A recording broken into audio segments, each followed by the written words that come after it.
বলছি যে যে ফাইলটা অনুমোদিত আছে সে ফাইলটা খালি সচিব মহোদয় আমাদের বেশ কয়েকটা উন্নয়ন প্রকল্প আমাদের বিভিন্ন দপ্তরে আছে, মন্ত্রণালয়ে আছে। এটা আমরা কথা বলছি এবং আমি পার্সোনালি করছি, আমি এবং আমরা সকলে মিলে সবাই মিলে যে এটাকে আরো তাড়াতাড়ি করার জন্য।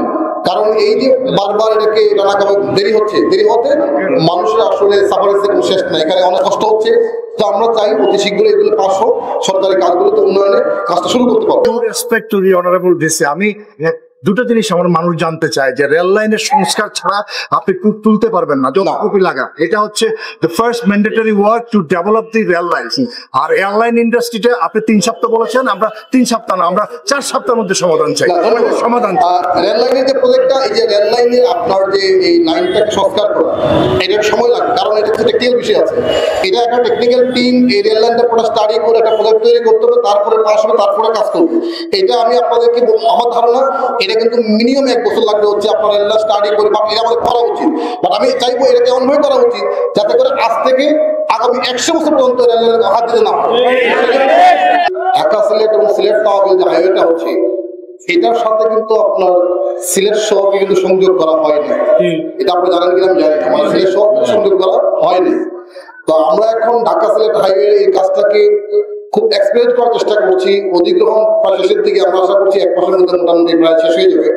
আমরা দ্রুত কাজ করার চেষ্টা করছি, টাকাও আসছে। এটা তো কাজ শুরু হবে আশা করি 3 থেকে 4 মাসের মধ্যে ভিজিবল অবস্থায় আসবে। সিলেট টু তাওয়াবিল হাইওয়ে আসবে, তো তারপরে কিন্তু সিলেটবাসী পুরোপুরি কিন্তু এটার বেনিফিট পাবে না। কেন পাবে না? কারণ ওই হাইওয়ের সাথে সিলেটের কিন্তু কানেক্টিভিটিটা হয়নি। এইটার জন্য আলাদা একটা প্রজেক্ট করতে হচ্ছে। তো সেটাও আন্ডার প্রসেস আছে, আমরা ওইটা নিয়েও চেষ্টা করছি, তদবির করতেছি যাতে করে এইটা তাড়াতাড়ি পাস করা। শীঘ্রই এই যে প্রজেক্টগুলি আছে আমাদের বাদাঘাট সড়ক প্লাস আম্বরখানার ওই এয়ারপোর্টের যে রাস্তা, এটা আমি মনে করি অচিরেই 4 লেন হওয়া উচিত, কারণ রাস্তাটা খুবই নেরো, প্রায় সময় অ্যাক্সিডেন্ট করতেছে। তো এখানে টিলার কিছু ট্রিমিং করতে আমরা দেখি সেটা কি করা যায়।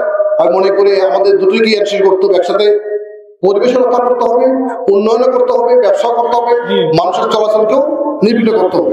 সকল বিষয়কে অ্যাডজাস্ট করিয়ে আমরা করার চেষ্টা করছি। একটু সময় লাগছে, আমি আশা করছি অতি শীঘ্রই আপনারা ভিডিও দেখতে পাবেন।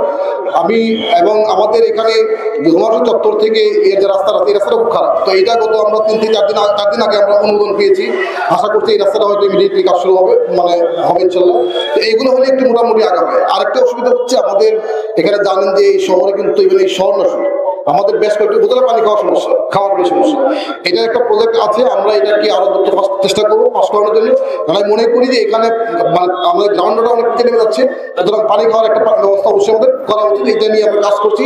সরকারের সংশ্লিষ্ট সকল দপ্তর আমাদের যোগাযোগ অব্যাহত আছে, গতকালকে কথা হয়েছে, আজকে কথা বলছি। আর রেলওয়ের যে সমস্যাটা আছে, রেলের সমস্যাটা কয়েকটা। একটা হলো, একটা অভিযোগ ছিল যে এখানে টিকিট পাওয়া আছে, এটাকে আমরা মোটামুটি একটু ফ্রেম আনার চেষ্টা করছি। গত 24 তারিখ থেকে রাউন্ড দ্য ক্লক 4টা ট্রেনের সমষ্টি অনুযায়ী র্যাব এবং পুলিশের সহযোগিতা আমাদের কাছে সেটা ডিউটি করছেন, এবং আমার মনে হয় যে কিছু টিকিট এখন আগে চিজি হয়েছে, কিছু পাওয়া যাচ্ছে। আমি আশা করছি যে আপনারা সরকারের উপর আস্থা রাখবেন, আমাদের উপর আস্থা রাখবেন, এবং আজকে আপনাদের এই কর্মসূচি আমি অনুরোধ করবো এখানে আপনারা সব ঘোষণা করবেন। আমরা সরকারের সাথে নিয়মিত আছে আমাদের সকলের, এবং প্রতি মাসে আমাদের বিভিন্ন মিটিং সরকারের সাথে এগুলোর কথা হচ্ছে। আমি আপনাদের আরেকটা অ্যাডভান্স খবর দিই, আমাদের যে টুরিস্ট স্পট যেগুলি আছে বিভিন্ন জায়গায়, সাদা পাথর, আপনার জাফলং, উৎপাছড়া, তারপর হচ্ছে আপনার সোয়াম ফরেস্ট, রাতাগুড়ি, এগুলো নিয়ে কিন্তু সরকারের একটা মহাপরিকল্পনা নিচ্ছে, মোটামুটি ফাইনাল করে দিয়ে। আমরা কিন্তু আপনি দেখবেন যে আজ থেকে হয়তো 1 বছরের মধ্যেই এই জায়গাগুলো একটা ভিজিবল পরিবর্তন দেবে, দৃশ্যটি পরিবর্তন আসবে, এবং আপনাদের ভালো লাগবে। দেখবেন যে আমরা কিন্তু জানতে যাবো যে না, রাতারগুলো অনেক পরিবর্তন হয়ে গেছে, সাদা পাথর অনেক পরিবর্তন হয়ে গেছে। এবং আমাদের পরিকল্পনা হচ্ছে এখানে প্রত্যেকটা টুরিস্ট স্পটকে ওয়াটার কানেক্টিভিটি, আমি একটা স্পিড করে আপনি সাদা পাথর থেকে জাফলং যাবো, সেখান থেকে যাবো, এবং রুট কানেক্টিভিটি, এটা হয়তো সময় লাগবে, বাট আমাদের এখানে পরিকল্পনা আছে। তো আমি আপনাদেরকে অনুরোধ করবো আপনারা আজকে এই অনুষ্ঠান আপনাদের এই কর্মসূচি এখানে স্থগিত ঘোষণা করে সমাপ্ত করবেন, এবং রাস্তাটা আমাদেরকে খালি করে দেবেন। ধন্যবাদ সবাই।